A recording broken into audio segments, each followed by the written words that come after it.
जय गुरुदेव।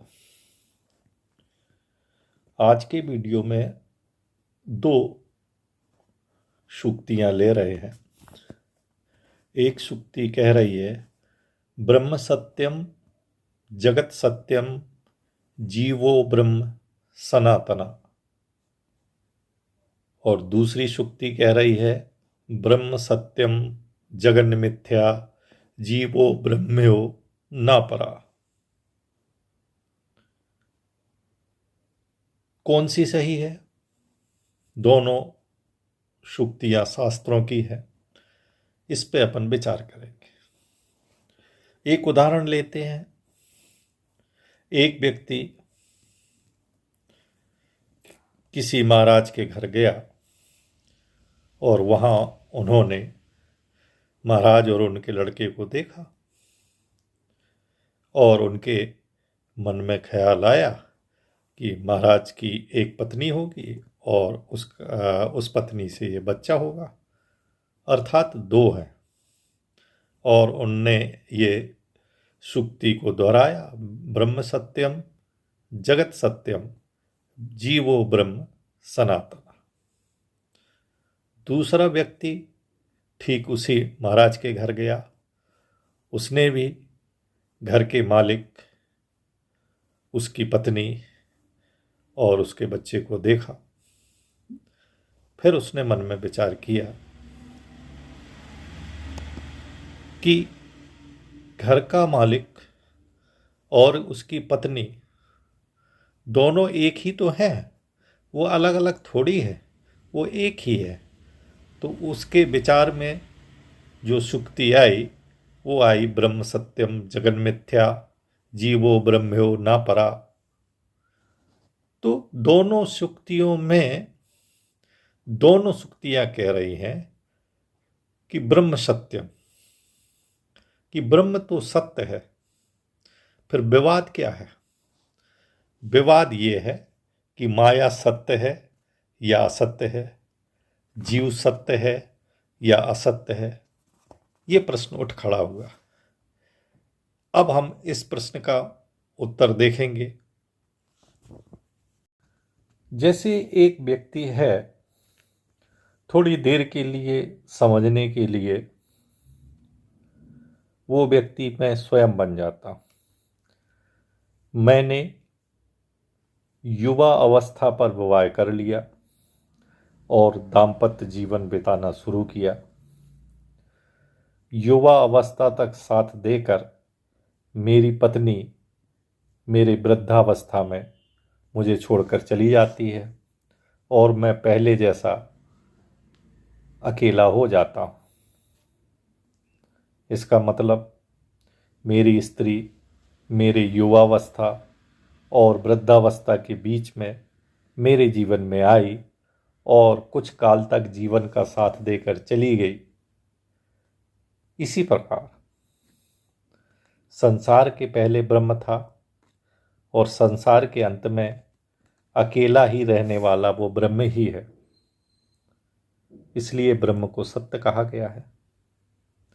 एक और दूसरा उदाहरण देखते हैं। जैसे वृक्ष निर्माण होने के लिए सर्वप्रथम जमीन में बीज डालते हैं, बाद में वृक्ष बढ़ता है, फलता फूलता है और अंत में वो उसके भी बीज आ जाते हैं। तो जो बीज हमने बोया था, जो बीज हमारे पास था और अंत में जो फल का बीज बना, तो पहले भी बीज था और बाद में भी बीज था। बीज के काल में क्या हुआ कि उस बीज से वृक्ष हुआ, तना बना, पत्ते बने, डालियां बनी, फल बने, फूल लगे, फल बने, फिर बीज बना। आदि और अंत में बीज है,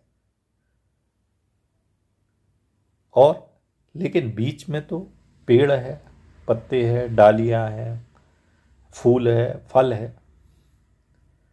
इस यात्रा में वृक्ष कुछ काल तक अदृश्य रहता है किंतु बीज दृश्य ही रहता है। इसी तरह माया और जीव ब्रह्म के बीच में होते हैं। जब संसार होता है तो माया होती है और जीव होता है। माया और जीव का कोई स्वतंत्र अस्तित्व नहीं है। सृष्टि में सत्य जो हमें भास होता है, जो हम आभास करते हैं, जबकि वो है नहीं है। ब्रह्म सत्यम जगन मिथ्या जीवो ब्रह्म्यो ना परा, कि ब्रह्म तो सत्य है, बीज पहले भी था, बीज बाद में भी है। लेकिन जो बीज की यात्रा में वृक्ष हो जाता है, पत्ते, डालियां, फूल, ये जब हो जाते हैं तो इनका अस्तित्व तो होता ही है। लेकिन बीज बनने के बाद इनका अस्तित्व खत्म हो जाता है।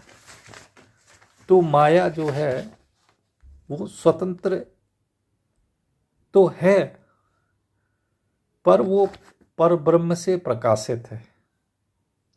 या इसको दूसरी भाषा में कह दें कि जीवात्मा और परमात्मा ये अभिन्न है।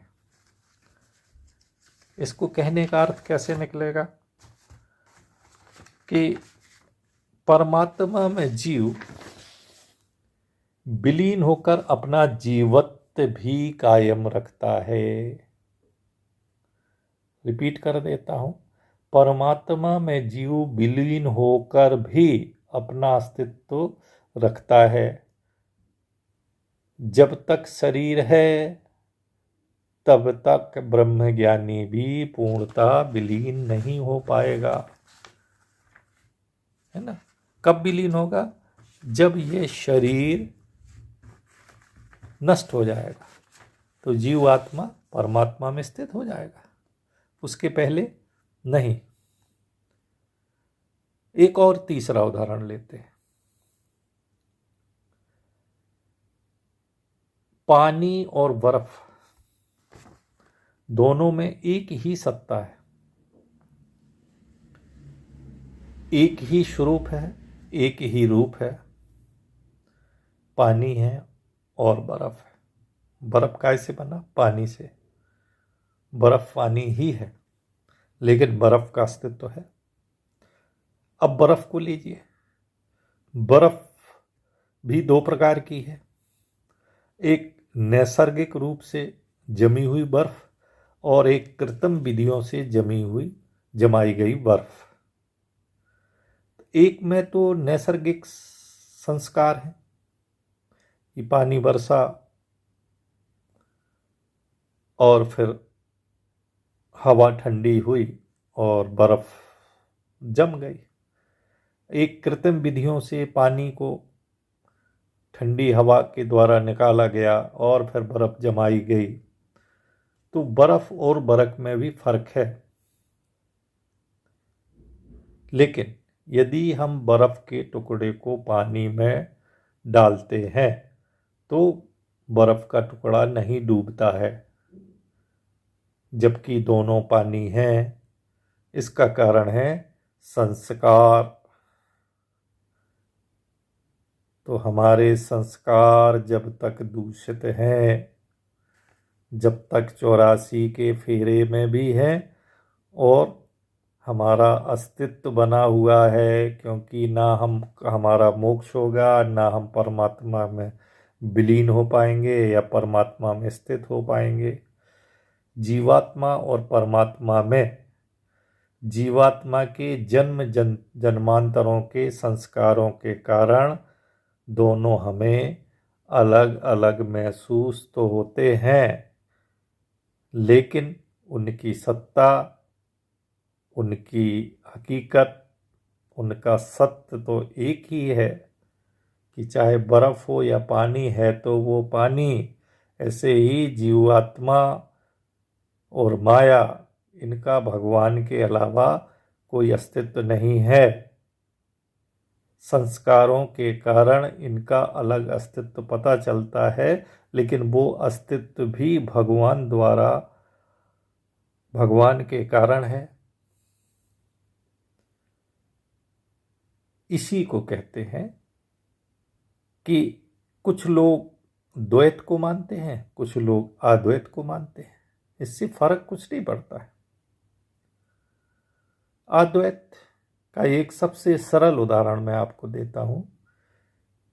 अद्वैत में महीने में जब अमावस्या आ जाती है,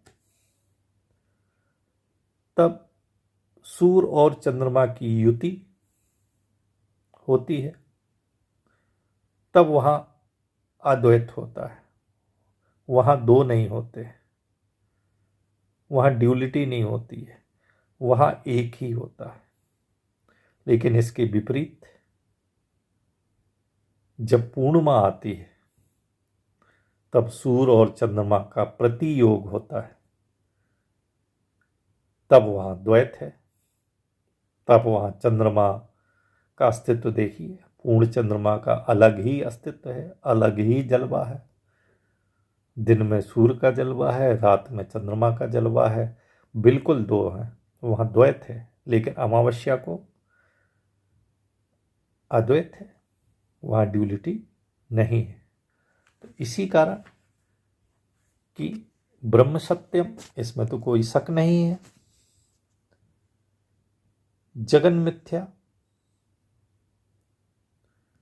कि ब्रह्म की तुलना में जगत मिथ्या है, लेकिन वो मिथ्या नहीं है। जैसे एक उदाहरण था कि बीज बोने के पहले वो बीज था और फसल आने के बाद वो बीज है।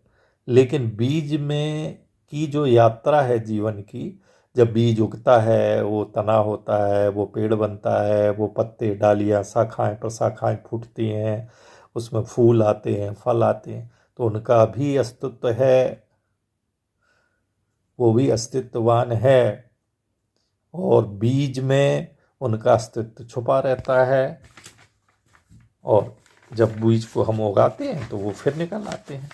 इसी कारण कहा गया है कि परमात्मा में जीव विलीन होकर भी अपना अस्तित्व रखता है, तो जीव की सत्ता है, माया की सत्ता है, जगत की सत्ता है, वो परमात्मा में स्थित है। इसलिए कहते परमात्मा ने अपने अंदर से सब कुछ बनाया। नमस्कार।